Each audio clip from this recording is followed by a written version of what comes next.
Hi, this is Chris Collins, bringing you another installment from my Agile Whiteboard video series. Today we're going to take a closer look at Kanban and Kanban boards and look at some typical ways that Agile teams incorporate them into their process.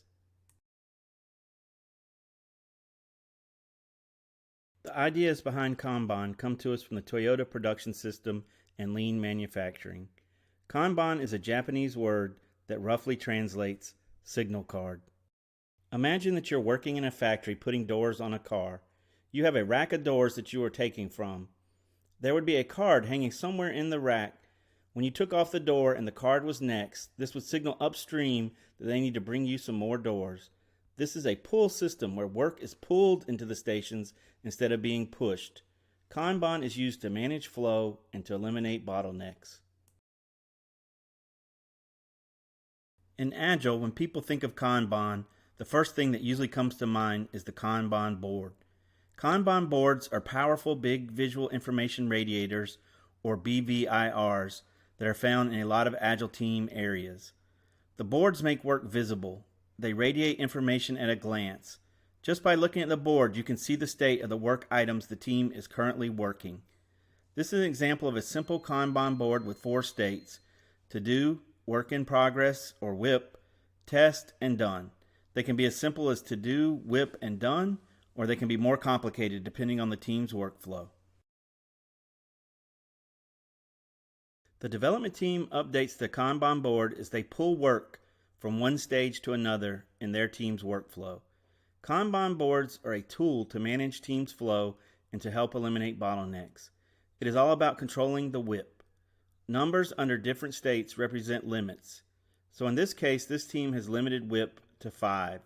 They cannot pull anything else from to do into WIP until they move something from WIP to test. This helps control flow and encourages the team to swarm on things in progress to keep items moving through the different stages in their process. On one of the Scrum teams where I was the Scrum Master, we were doing releases every 3 sprints. At one point during a sprint retrospective, the team noticed that we had fallen into a bad pattern where we start a lot of new stories in sprint 1 of the release and not complete all of them. Then in sprint 2, we would even start more new stories. When we finally got to the 3rd sprint of the release, we were mostly just finishing all the stories that we had started in sprints 1 and 2 of the release. Remember, in Agile, the status of a story is binary. It's either done or not done. So this pattern was not very agile and it caused us problems. It impacted feedback during the 1st and 2nd sprint reviews for a release because we had a lot of stories in progress, but you only review done stories. So we were not able to get feedback on stories we started in sprint 1 until 4 weeks later when we finally finished them. It impacted velocity because we had wide variations in velocity and we finally got to take credit for the unfinished user stories that we completed in the 3rd sprint of the release. During the retrospective, I talked about what David Anderson says is the mantra behind Kanban, which is to stop starting and start finishing. We ended up adding Kanban to our Scrum process and implemented limits to the different stages in our workflow so that we could swarm as a team to ensure that we finished the items that we had started.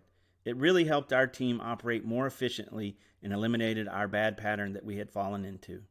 If you want more information on Kanban, David Anderson wrote a good book titled Kanban: Successful Evolutionary Change for Your Technology Business.